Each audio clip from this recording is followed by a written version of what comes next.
Saludos a la gente que estuvo apoyándonos durante todo este tiempo que estuvimos fuera de la casa, transmitiendo por nuestro canal de YouTube y por Facebook. Así que estamos muy agradecidos porque en ese tiempo pudimos conectarnos con ustedes, pero ahora ya regresamos a la casa y desde la Iglesia El Camino estaremos haciendo transmisiones de todas las cosas que hacemos en la casa para que ustedes también la puedan recibir. Así que queremos saludar a la gente que está en las ciudades, en los pueblos, que está en Estados Unidos, que está en Argentina, en Colombia, en Haití, en Panamá. Queremos saludar a la gente que también se conecta con nosotros en Europa, Canadá. Así que saludos para todos. Sigan conectados con nosotros a través de nuestro canal, que le vamos a seguir trayendo una palabra de la revelación de Dios para este tiempo.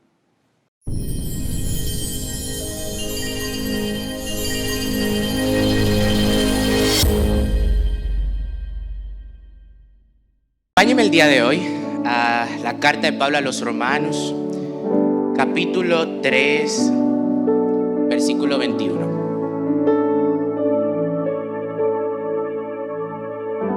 Hoy vamos a estar hablando de un tema de suma importancia y me gustaría que usted se dedique lo más que pueda a entenderlo porque esto es crucial.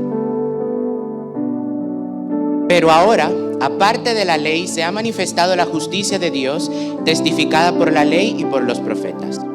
La justicia de Dios por medio de la fe en Jesucristo, para todos los que creen en Él, porque no hay diferencia.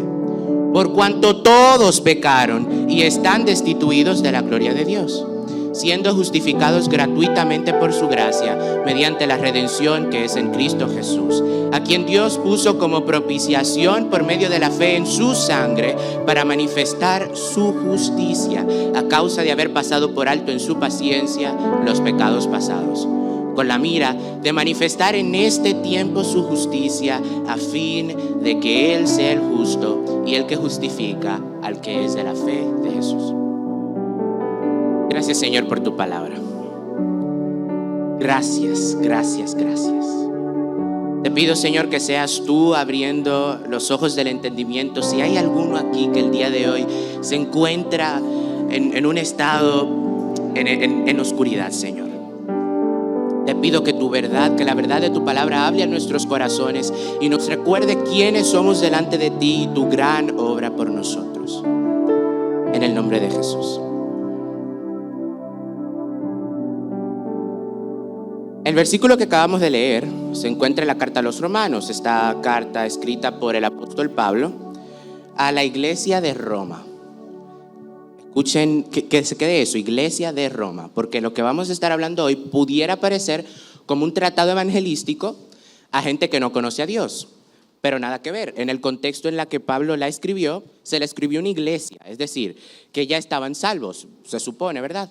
La iglesia como comunidad del cuerpo de Cristo se supone que ya participa del cuerpo, por lo tanto es salvo.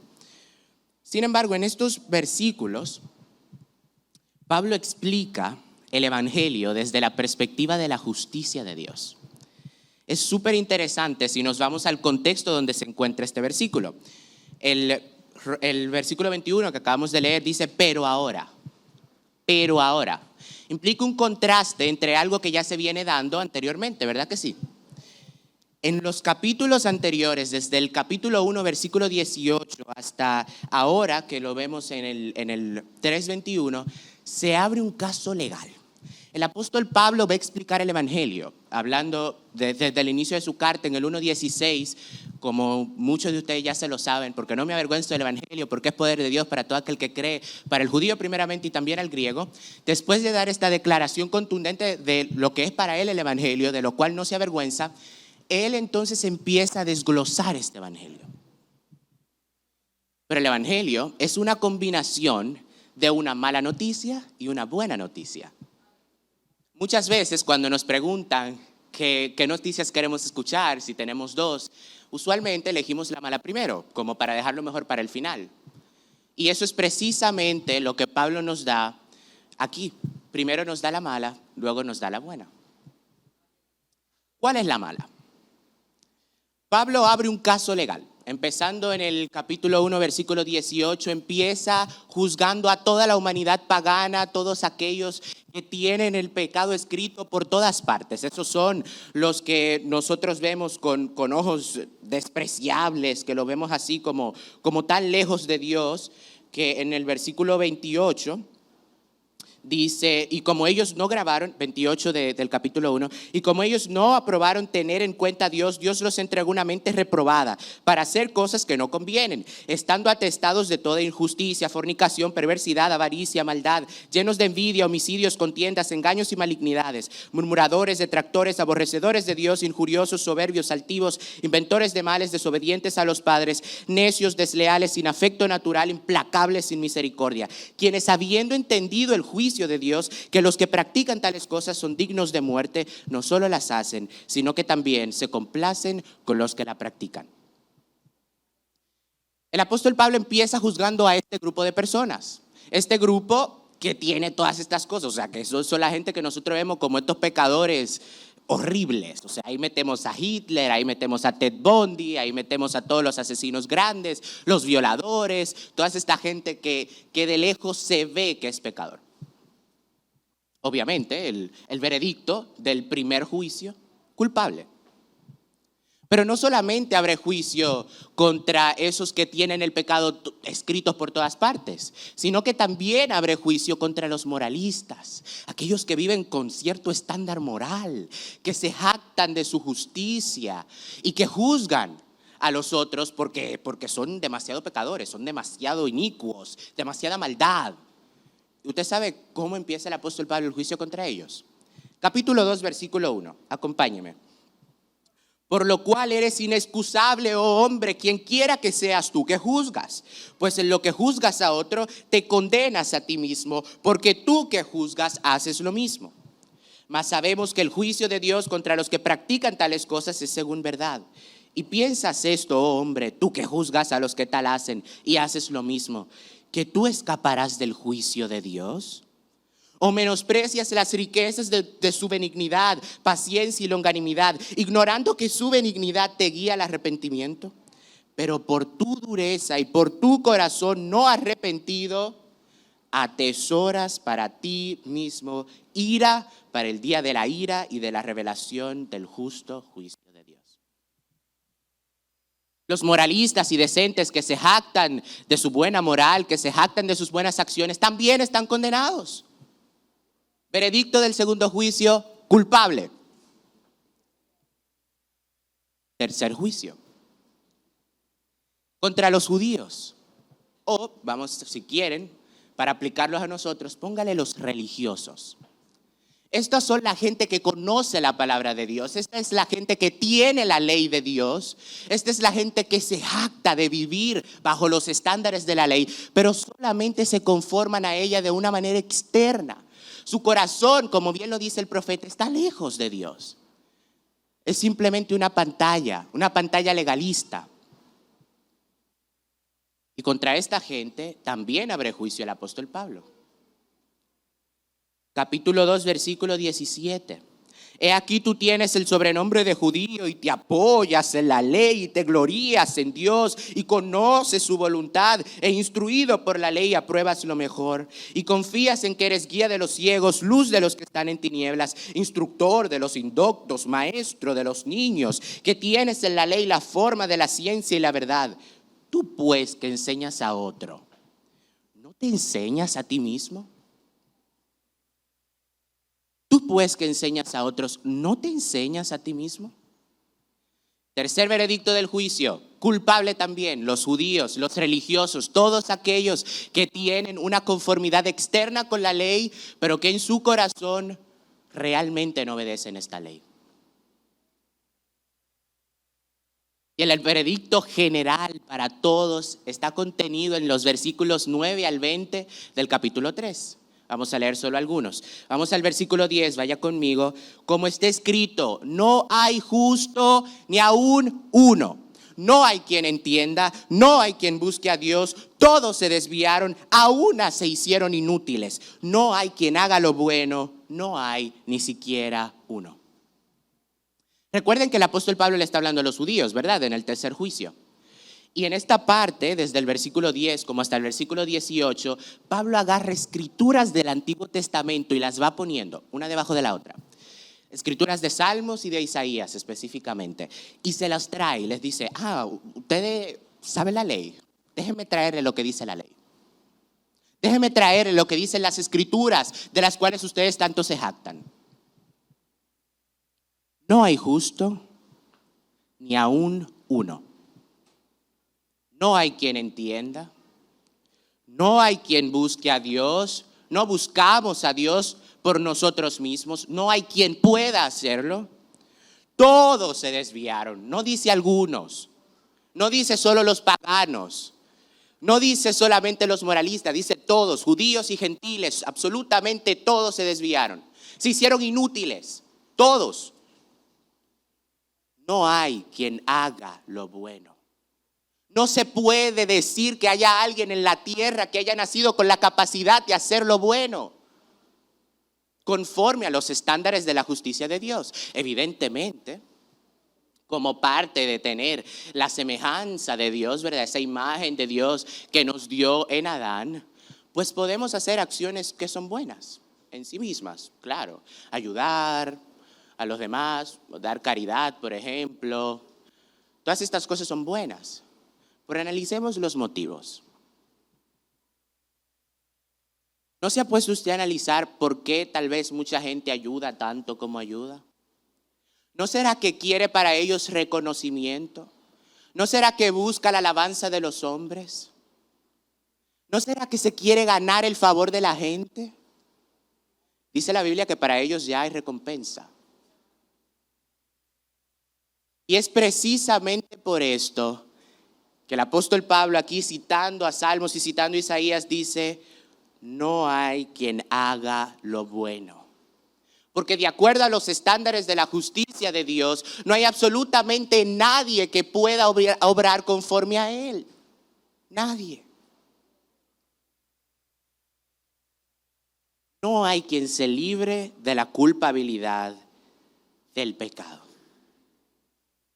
El ser humano por naturaleza, independientemente de su contexto cultural, es decir, si es aquí o en China, si es aquí o en Estados Unidos o en Sudamérica, nace y está bajo el dominio del pecado. Lo dice bien el salmista en el Salmo 51, versículo 5. He aquí en maldad he sido formado y en pecado me concibió mi madre. En la traducción al lenguaje actual dice, nací pecador. Nací pecador, soy pecador por naturaleza. Yo no es que yo me hago pecador después que tengo la capacidad de pecar. No. Es que yo nazco en pecado.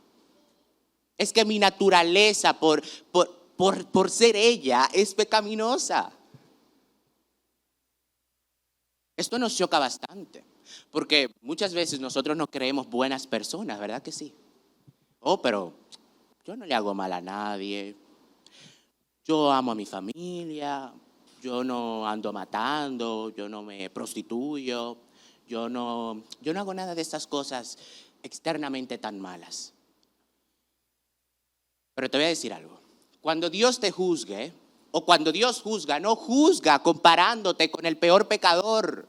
Él juzga de acuerdo a su estándar de justicia. Él es justicia, Él es justo y Él no juzga comparándote con nadie. Él juzga comparándote consigo mismo. Dios es completamente santo y no hay ninguna inclinación de Dios por ninguna actividad pecaminosa. Dios es justo en todos sus caminos y con ese estándar es que Él te juzga. De acuerdo a ese estándar, tú jamás puedes ser justo. Es necesario que comprendamos esta verdad porque es una verdad fundamental para entender el Evangelio. Si te dijeron que el Evangelio era porque tú eras bonito, porque Dios me ama, porque claro, o sea, sí, Dios te ama, pero no está haciendo lo que hace porque tú te lo mereces. Dios no te ama con todo lo que tienes, Dios te ama a pesar de tu pecado. No es que el amor de Dios, el amor incondicional de Dios, que se compadece de absolutamente todo el mundo en su pecado. ¿Tú sabes lo que dice la Biblia? Que Dios aborrece el pecado y aborrece también al pecador. No es que Dios ama al pecador y aborrece el pecado, Dios los aborrece a los dos. De acuerdo a su justicia, no hay absolutamente nadie que quede libre de culpa. Habiendo entendido esta verdad que parece bastante contundente, porque sí lo es, entramos a lo que dice el versículo 21. Pero ahora, aparte de la ley, ¿cuál ley? La ley del antiguo pacto. Pues la ley bajo la cual estaban todos los que han sido acusados y juzgados en el tribunal y cuyo propósito, Pablo afirma en el versículo 19 y 20 del mismo capítulo 3, nos devolvemos ahí, 2 versículos para atrás, y dice, pero sabemos que todo lo que la ley dice, lo dice a los que están bajo la ley. ¿Para qué? Vamos a leer, junto lea conmigo el propósito. Para que toda boca se cierre, dice la Biblia de las Américas, para que todo el mundo calle. Y todo el mundo quede bajo el juicio de Dios. La Biblia de las Américas dice, para que todos queden responsables ante Dios. La ley no salva por sí misma. Yo creo que muchos cristianos, incluyéndome en algún momento, hemos comprendido mal el Antiguo Testamento. Hemos creído que en el Antiguo Testamento la gente se salvaba por cumplir la ley, pero nada que ver. Nunca la ley puede salvar, porque por la ley viene el conocimiento del pecado, dice el mismo apóstol Pablo. En otra carta dice que sin la ley el pecado está muerto. La ley vino para mostrarte, para mostrarme que somos pecadores, para mostrarte y para mostrarme que no podemos alcanzar la justicia de Dios, que no podemos ser buenos por nosotros mismos. Por eso en el Antiguo Testamento la gente se salvaba poniendo la mira en el que había de venir y finalmente redimirlos. Finalmente hacer el sacrificio que era necesario para la redención de sus pecados. Así que tanto en el Antiguo Testamento como en el Nuevo Testamento la gente se salva por lo mismo, por la fe en Jesucristo, porque solamente eso salva. La ley pone de manifiesto la santidad de Dios, la pecaminosidad del hombre y el camino a Jesucristo. La ley no fue dada para salvar, sino para hacer que el pecador busque refugio en la gracia de Dios. Esto lo cito de un autor, Evis Carballosa. La ley no fue dada para salvar, sino para hacer que el pecador busque refugio en la gracia de Dios. Si has creído que la ley fue dada para tú jactarte de que la cumples, has entendido completamente mal el Evangelio, has entendido completamente mal el Antiguo Testamento, has entendido completamente mal todo lo que tiene que ver con la Biblia. La ley no salva a nadie, nunca ha salvado, nunca lo hará. Solamente la fe en Jesucristo hace eso.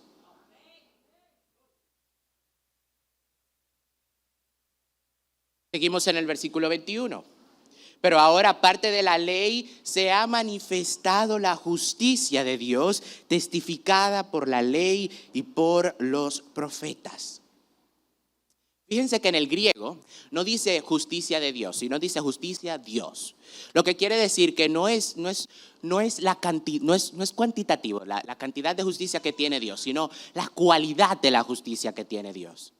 La justicia de Dios no es la misma que la justicia humana. Es más, la justicia divina no puede ser alcanzada por métodos humanos, porque simplemente no es posible. Le pertenece exclusivamente a Él. Esta justicia de Dios se ha manifestado. Aquí el apóstol Pablo, recuerden que venimos en un tribunal, ¿verdad que sí? Y venimos hablando de que todos son culpables. Cuando él habla de esta manifestación de la justicia de Dios, se trata de la dispensación, por así decirlo, la distribución de esta justicia, ¿verdad? A través de la imputación. Es decir, se le atribuye la justicia al pecador por medio de la fe en Jesucristo. Lo vamos a ver en el versículo 22. Dice que esta justicia es testificada por la ley y los profetas. Todo el Antiguo Testamento, como ya hemos visto, habla de Jesucristo. Dice el mismo Jesús cuando habla de los fariseos: señores, toda la Escritura habla de mí. Toda la Escritura habla de mí. Toda la Escritura, absolutamente toda la Escritura habla de Jesucristo. La ley y los sacrificios eran tipo de Cristo. Todos los profetas, los sacerdotes eran tipo de Cristo. Todas estas personalidades libertadoras como Moisés, como José, eran tipo de Cristo. Cristo es el hilo conductor de toda la Biblia y de toda la historia también. Cristo es el personaje principal de toda la Biblia. No se trata de ti y no se trata de mí, no se trata de Moisés, no se trata de Samuel y de David. Se trata de Cristo.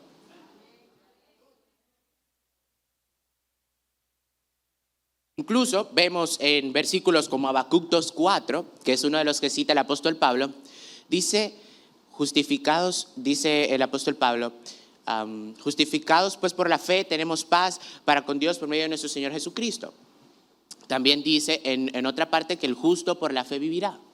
Y esto es sacado de Habacuc 2:4. Incluso el Antiguo Testamento decía estas cosas, para que vean que no está divorciado. No es que una parte era un Dios cruel, totalmente desligado de la humanidad, o sea, totalmente allá y la humanidad aquí sufriendo, y después de la gracia, pues entonces ahora el Señor quiere acercarse. El Señor se acercó desde el primer momento que el hombre cayó. Si vemos en Génesis, Él le hizo ropa a los hombres. Él le hizo ropa.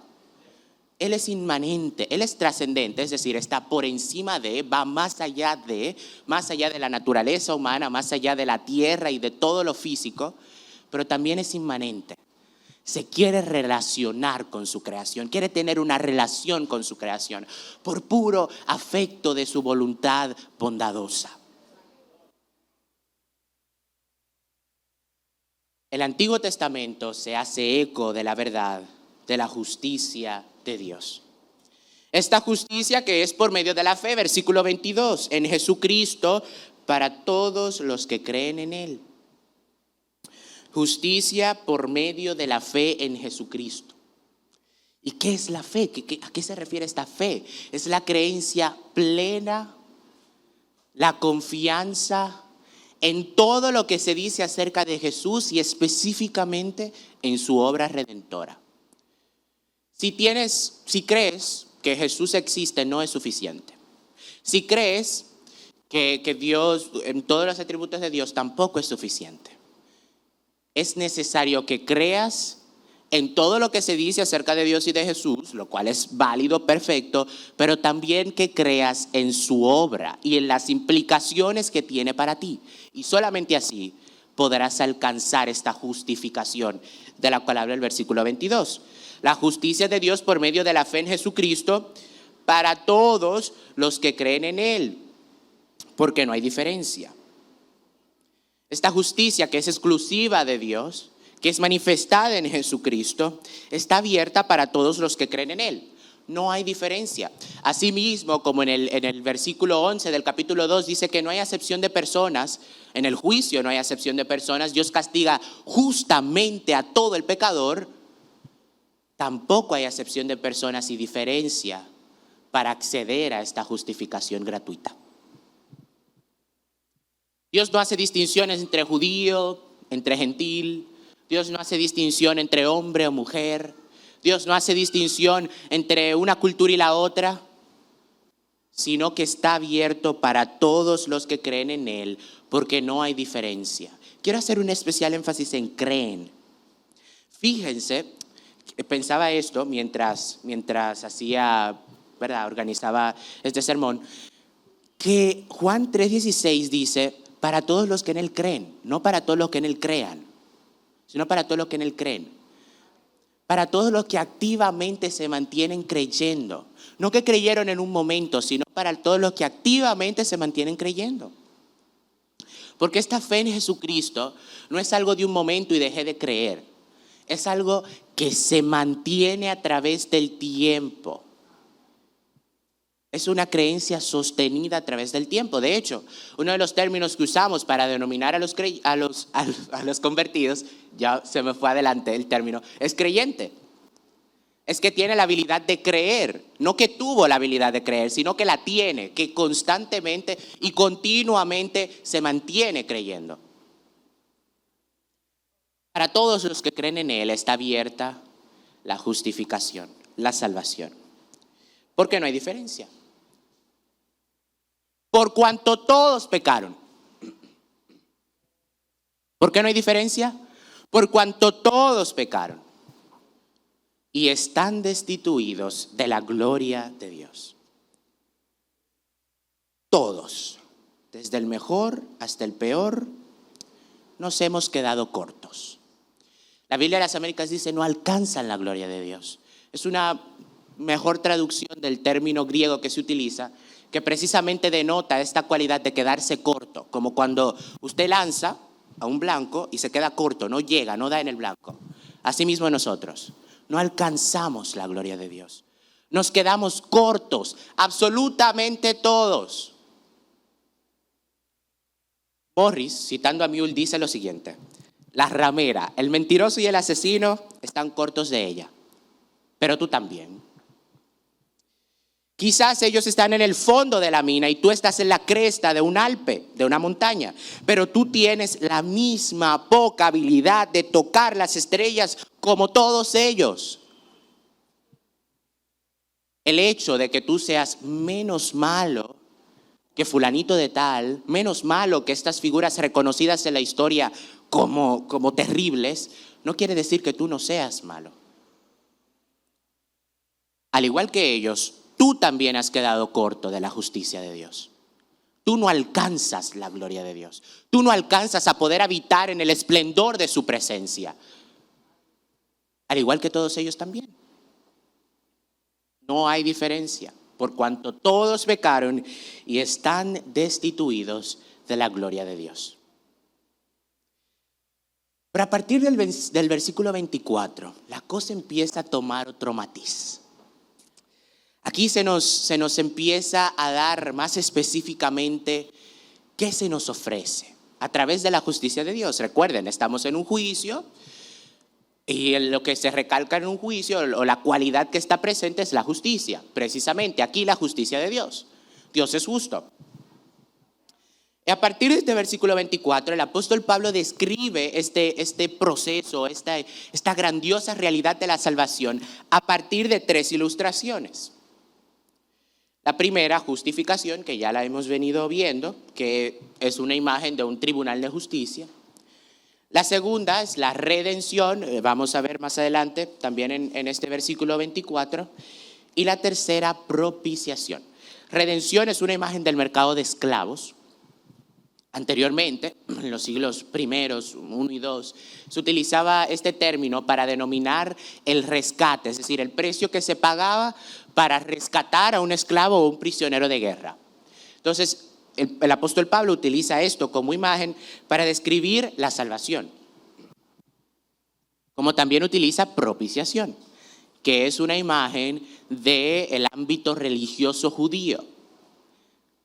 Lo vamos a ver más adelante, pero básicamente la propiciación habla de un sacrificio sustitutorio que expía.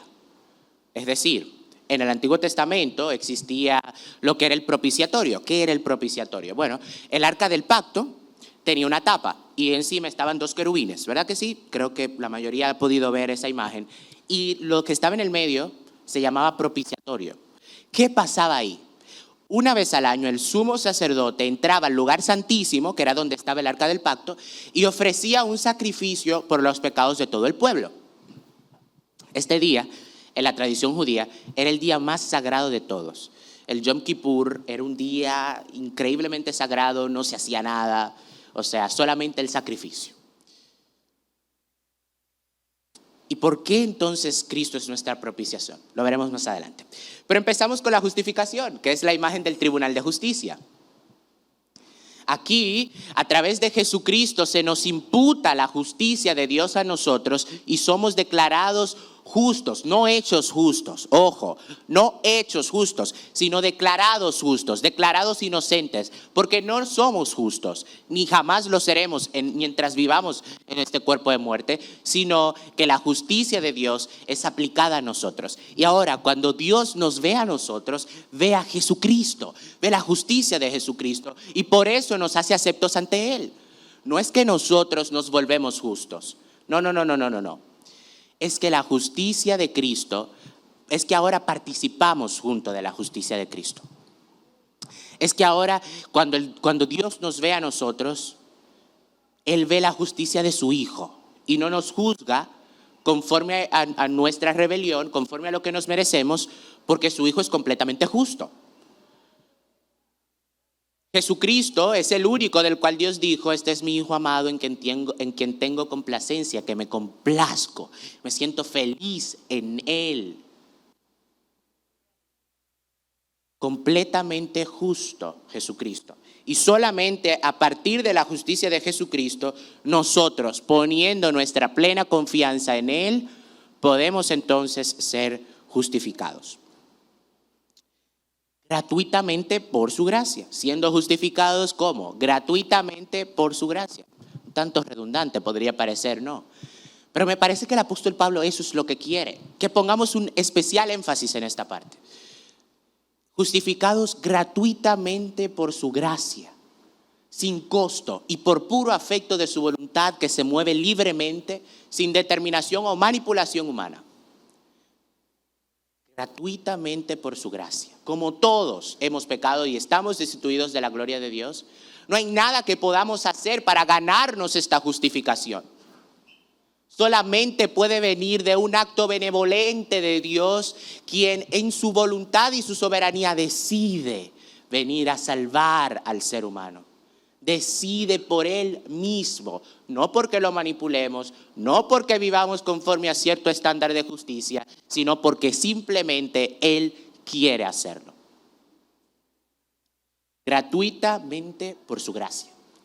Mediante la redención que es en Cristo Jesús.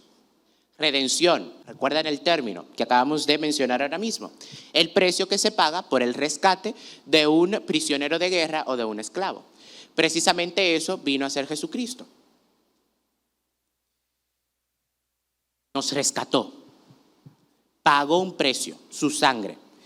Si me acompañan a 1 Corintios, capítulo 6, vamos a leer desde el versículo 19 y 20 nada más.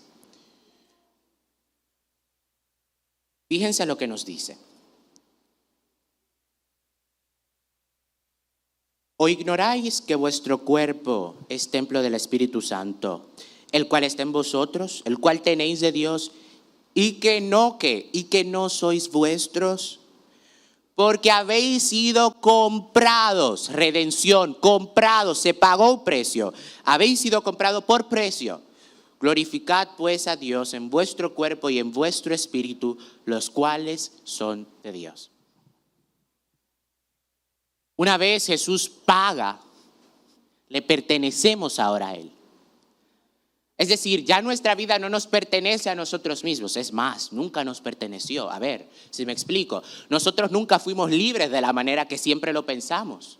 ¿Cómo así? Claro, pero yo hago lo que yo quiero. O sea, si yo quiero pecar aquí, yo lo hago. Si yo quiero comerme esto, yo lo hago. O sea, si yo quiero comer de gula y hacer todo lo que a mí me dé la gana, yo lo hago.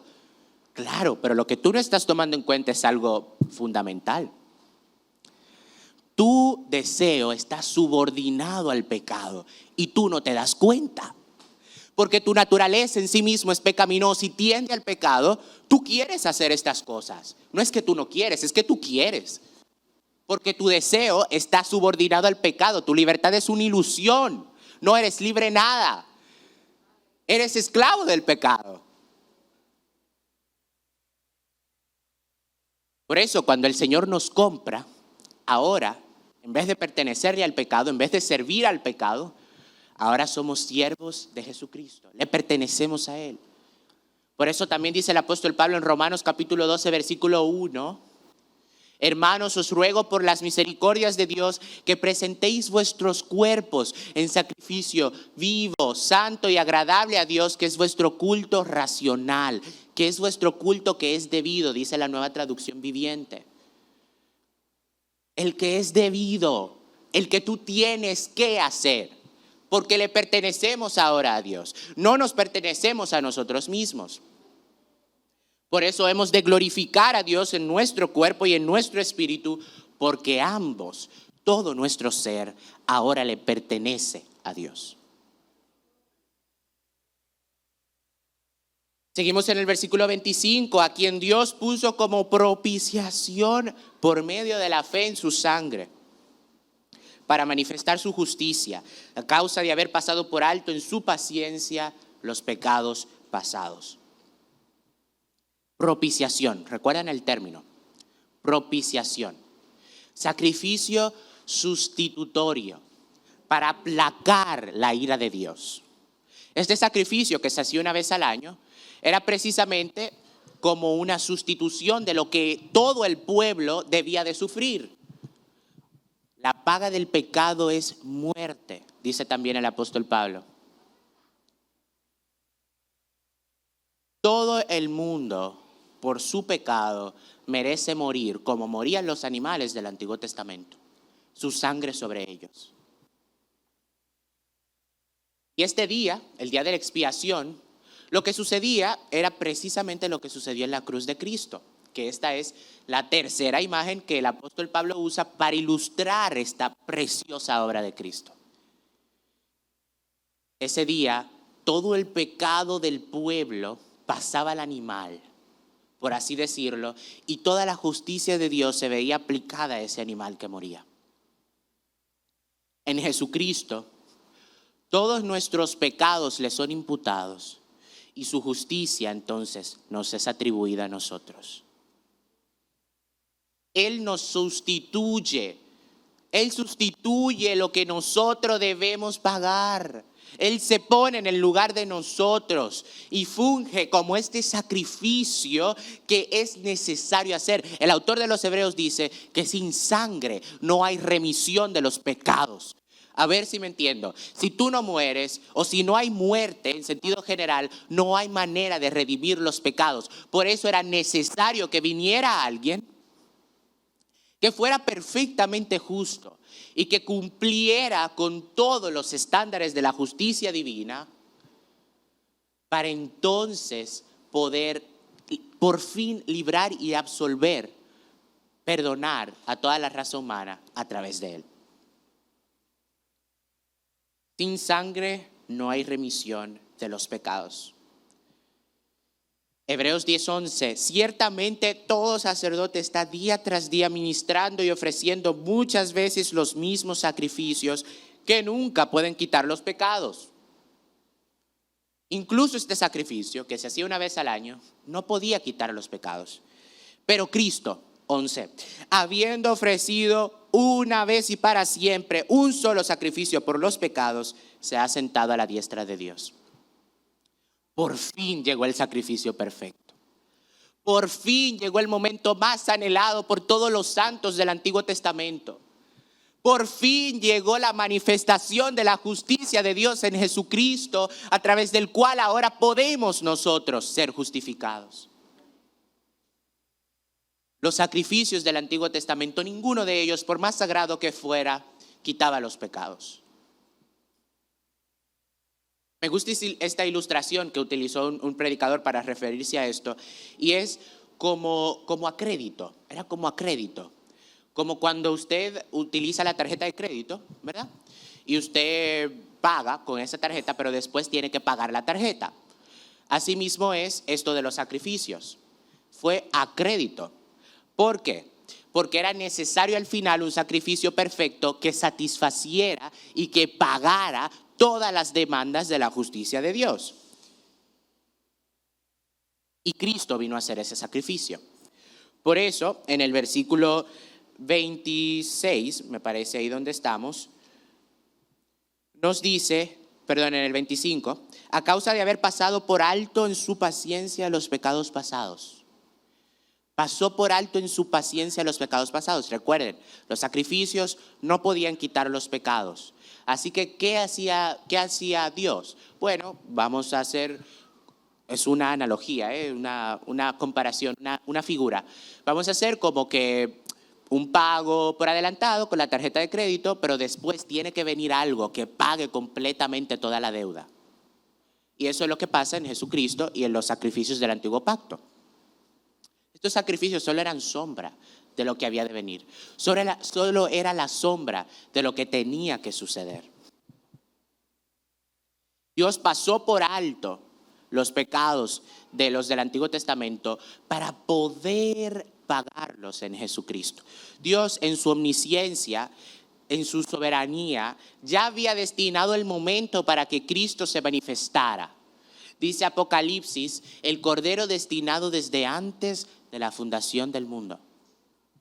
En los planes de Dios ya estaba Jesucristo.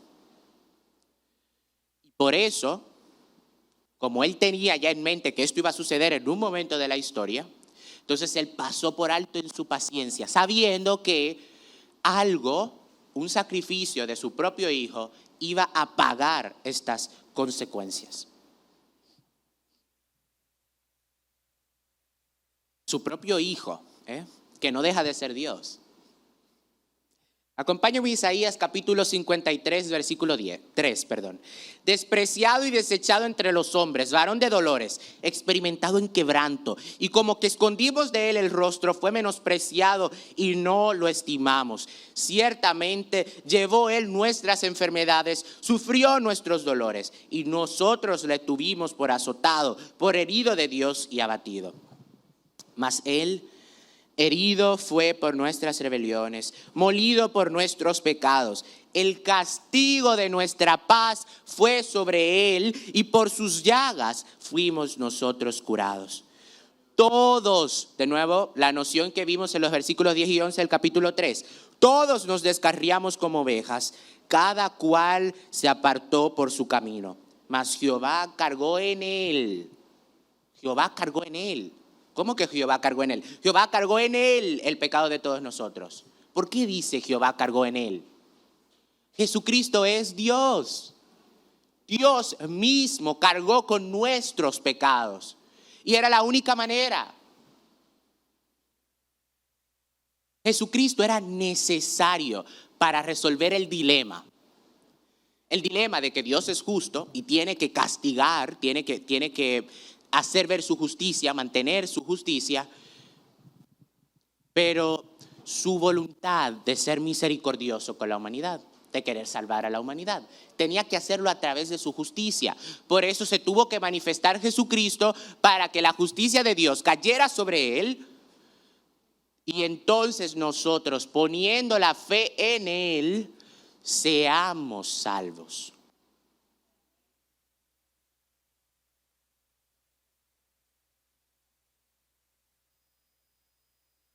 El Señor tenía desde el principio el momento en que esto iba a suceder. Y el momento de la historia en que Jesucristo viene es donde ocurre el cambio más grandioso de todos.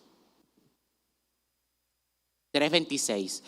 Con la mira de manifestar en este tiempo su justicia, a fin de que Él sea el justo y el que justifica al que es de la fe de Jesús. Él ya sabía cuándo lo iba a hacer y destinó que ese fuera el momento. Él pasó por alto los pecados del pasado para pagarlos en Jesucristo. Y a partir de Jesucristo abrir un tiempo grandioso, del cual los del Antiguo Testamento solo pudieron saborear un poquito. Un tiempo en el cual podemos entrar confiadamente al trono de la gracia para hallar oportuno socorro. Un tiempo en el cual ya no necesitamos de todos esos sacrificios de animales, donde ya no necesitamos conformarnos a un sistema de leyes y rituales, porque ya Cristo los cumplió todos. Un tiempo en el cual solo tenemos que venir a aceptar el regalo de Dios a través de la fe. La fe en sí misma no es la que salva, ojo, porque se puede interpretar entonces, por medio de la fe, entonces yo tengo fe, entonces mi obra al final me salva. No. La fe es solamente el medio por el cual tú vas a aceptar el regalo, por el cual tú vas a recibir ese regalo. No es una obra de ti mismo. No es que tú vas a comprar a Dios con tu fe. De hecho, la fe es un don de Dios. Dios es el responsable de nuestra salvación de principio a fin. Nosotros no hacemos nada más que confiar y aceptar este regalo por medio de la fe. Toda la gloria es de Dios y no del ser humano. Al contrario del resto de religiones. Fíjense que el ser humano es tan egocéntrico, tanto quiere la gloria para sí mismo, que diseña sistemas de religiones, los cuales están basados en maneras de tú poder ganarte el favor de este Dios y poder por tus propios méritos, fuerzas y esfuerzos lograr entrar a un estado, digamos, eterno, bien visto, o sea, un estado de gloria. La religión cristiana, el cristianismo, el evangelio, es lo único, la única diferente entre todas, que te dice, tú no puedes llegar, jamás lo has podido, nunca lo podrás. Yo te voy a mostrar mi benevolencia porque yo quiero mostrarla. Y a través de Jesucristo, sin tú hacer nada más que creer, puedes recibir este regalo. Ni siquiera nuestra fe sobra nuestra. No hacemos nada más que aceptar el regalo de Dios de la salvación a través de ella.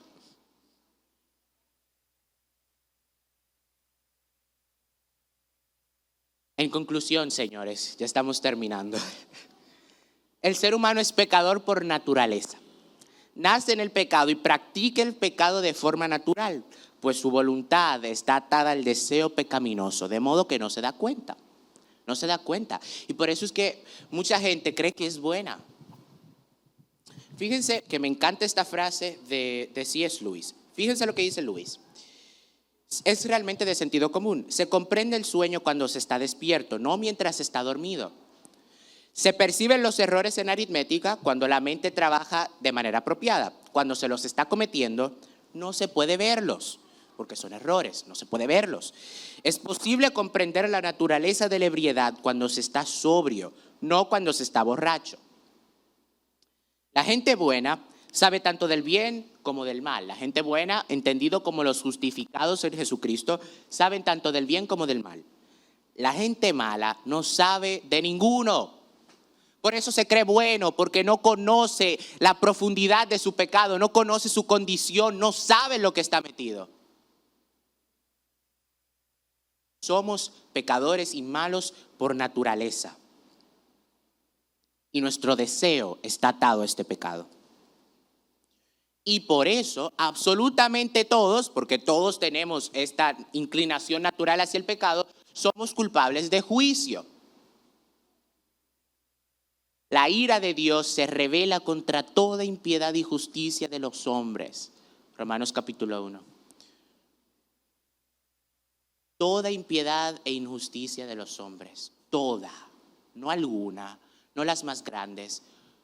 Todas. Pero Dios es maravilloso. Y en su gracia nos envió a Jesucristo, quien se ofreció a sí mismo como sacrificio perfecto para que poniendo nuestra fe en Él seamos justificados y redimidos. Dios es demasiado bueno. Él no tenía la necesidad de salvarte, Él no tenía la necesidad de salvarme. Dios no me necesita, Dios no te necesita. Tú lo necesitas a Él y Él quiso mostrarte quién es Él.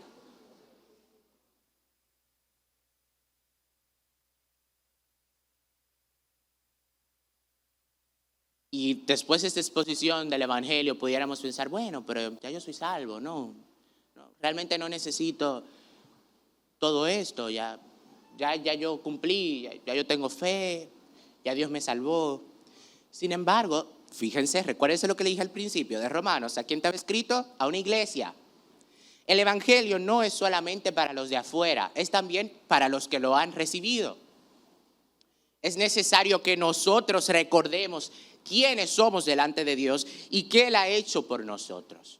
Y solamente así podremos mantenernos humildes y rebosantes de gozo mientras lo adoramos y glorificamos.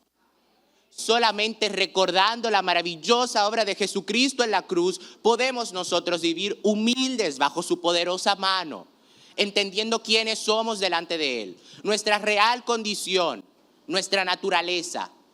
Y también podremos exclamar con gozo y alegría de las maravillas que Él ha hecho en nosotros. Pero si aquí hay alguien hoy que hasta el día de hoy no había comprendido el Evangelio, si aquí hay alguien el día de hoy que hasta el día de hoy no sabía nada de esto, era ignorante de estas cosas, ya eres responsable. El Señor te ha mostrado hoy la pecaminosidad de tu corazón.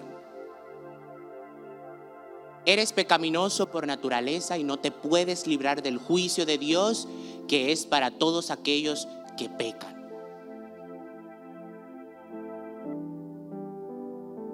El Señor hoy te dice, pon tu fe, confianza plena en mí y solo así podrás ser justificado y salvado.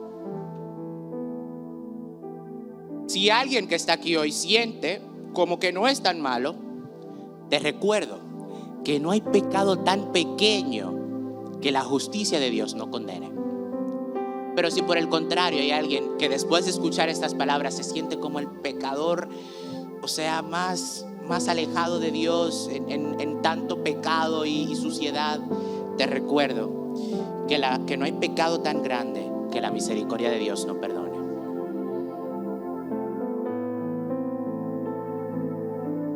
Ven a Cristo y encuentra paz para con Dios. Gracias, Señor. Gracias, Señor, por tu palabra. Gracias por recordarnos, Señor, quiénes somos delante de ti.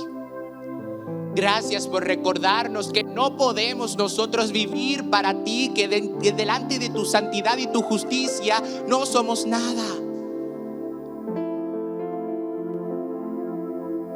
Señor, gracias por Jesucristo. Gracias porque a pesar de nosotros encontrarnos en esta condición, tú decidiste en tu misericordia, por puro afecto de tu voluntad y de tu gracia, gratuitamente abrir un camino que satisfaciera tu justicia, pero que también nos permitiera a nosotros por fin ser justificados. Gracias por Jesucristo. Gracias, gracias, gracias por Jesucristo. Estamos infinitamente agradecidos por Jesucristo. Y te glorificamos y te exaltamos hoy por esa gran obra en la cruz. Bendito sea, Señor. En el nombre de Jesús. La gracia de Dios sean con todos ustedes. Gracias por estar con nosotros escuchando la palabra. Hoy es un buen día para que tomes una decisión para recibir a Cristo como tu Salvador. Nosotros queremos estar contigo y apoyarte en el conocimiento de la palabra. Podemos trabajar contigo un curso de estudio bíblico para que puedas conocer a Dios. Hoy es un buen día. llámanos o escríbenos por WhatsApp y estaremos contigo en este momento. Dios te bendiga.